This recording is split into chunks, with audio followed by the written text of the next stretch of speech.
It's time for some fire and meat. Two great things that go great together.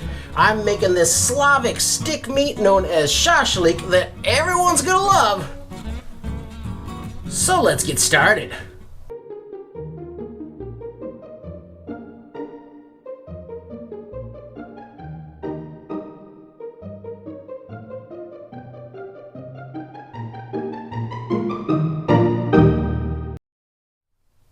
Let's get started by making a really flavorful marinade. And I'm not claiming any kind of authenticity to this recipe.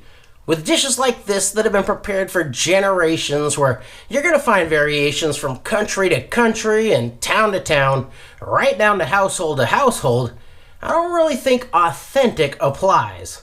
I suppose if you were able to track down the very first person to make a recipe, they would be able to call it authentic, but even then, you're gonna find some yahoo around the corner that claims they made it first. So this is my Shashlik recipe. There aren't many like it, but this one is mine, and I'm here to share it with you. Now let's put this marinade together. Shashlik marinade starts with an acidic base like vinegar or wine, and I like to use pickle brine in mine, especially this sweet and spicy kind. My wife loves these pickles, and I love using the brine, so it's a win-win. And dill pickle brine works really well too, either on its own or with some sugar added for the kind of sweet and savory taste that I love in this recipe. And this is about 1.5 cups of pickle juice, but this isn't a recipe where you need to be really precise with the measurements. It's one that you can really play around with, but it is pretty darn good as is. Now I've got 2 or 3 cloves of garlic and 1/2 medium onion or a whole small onion.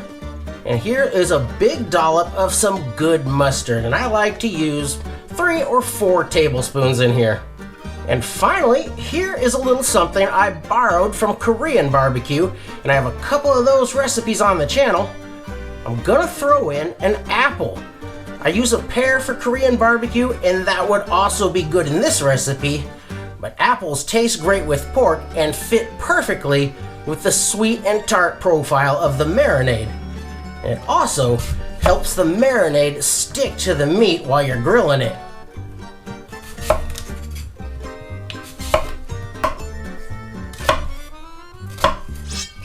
Now I'm just gonna toss all of this into the blender.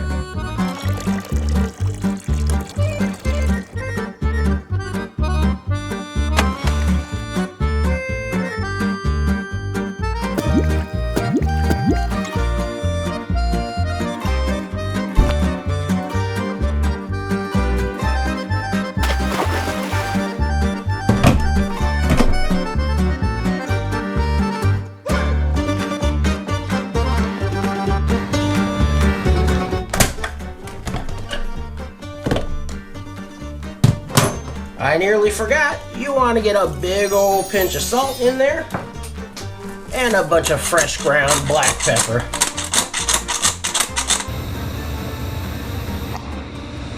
I've got some so-called country style ribs here, which aren't really ribs at all. They're just strips cut out of a pork butt, which isn't even a butt. It's a shoulder. Well, regardless, it's a very flavorful and inexpensive cut of meat, which is kind of a theme on the channel. And generally, I just buy the whole pork shoulder and carve it up myself, but these were on sale and they're going to save me a bit of butchering time, so I'll take it. Now, I like to look for a pack that has some good marbling without that really thick fat cap on the outside. And the leaner pieces can be a bit tougher, but I'll let you know in advance that I'm not going for melt-in-your-mouth tenderness with this recipe. I like to chew on this one a bit, so when the time comes, I won't be cooking this low and slow, but you certainly can if that's what you like. So I'm just gonna cut this into some pretty hearty chunks, maybe like 2 big bite-sized pieces per chunk.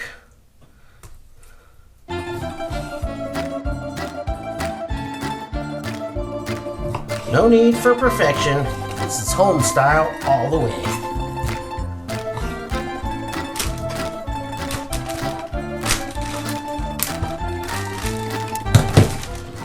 And I'm gonna pour all that marinade down in there. You could save a little back if you want to baste them, but I don't bother. This usually gives them plenty of flavor. Now I just gotta massage the bag for a bit. Really get in there, work it over. Make sure all those pieces get coated in there. And now this goes out into the refrigerator, and for me, this is a 24-hour marinade. Some people like to push that out for 2 or even 3 days, but for me, after a day, the acid in here starts to kind of give the surface of the meat a texture that I don't particularly care for. But if you want to let it go longer, you go right ahead.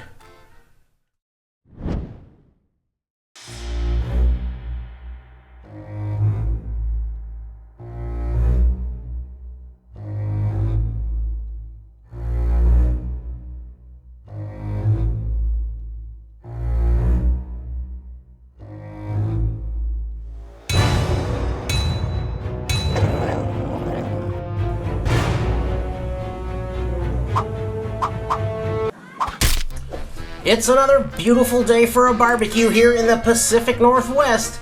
I got my fire going out there. My meat has been marinating for a day, so let's get some of these threaded up and get them out there and onto the grill.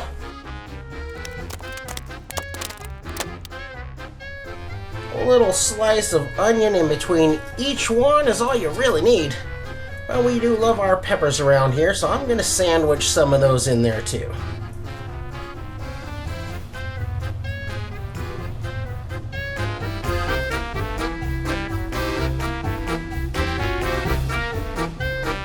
Now let's get these out and onto the grill. And like I said earlier, I'm not going for that real pull apart kind of tenderness with these, so I'm not going to cook them low and slow. I'm going to be cooking these over kind of medium heat, and I figure they'll take around 20 to 25 minutes to cook. But this fatty pork is very forgiving when it comes to doneness, so overcooking these is kind of difficult to do. The only thing I could see going wrong is that you get them too hot, and then the sugars in the marinade want to char really bad.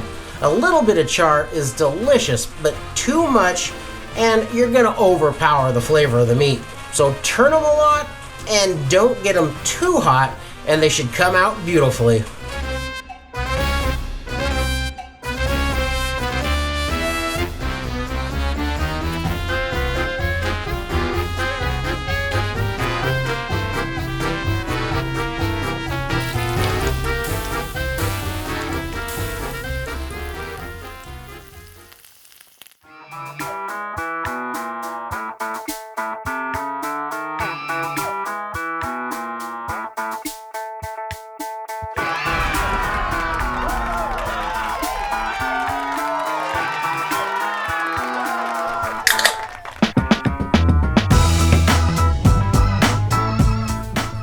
Now, let's see how we did.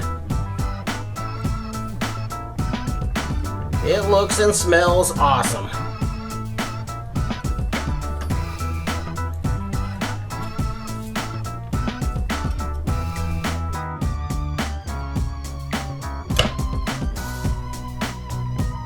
Check out that bite.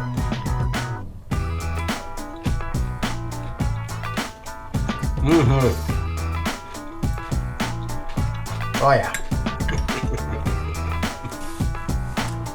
There's something about the sight and the smell and the simplicity of turning skewers over a fire that just stirs up something primordial in the heart of a meat eater.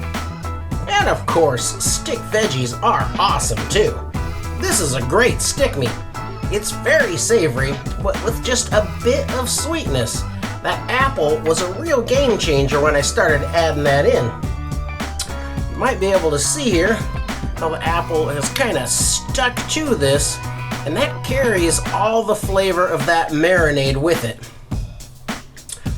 But I don't want you to get the idea that this is tough or chewy in any way. It is tender, but it's tender like a steak, not tender like those fall off the bone spare ribs.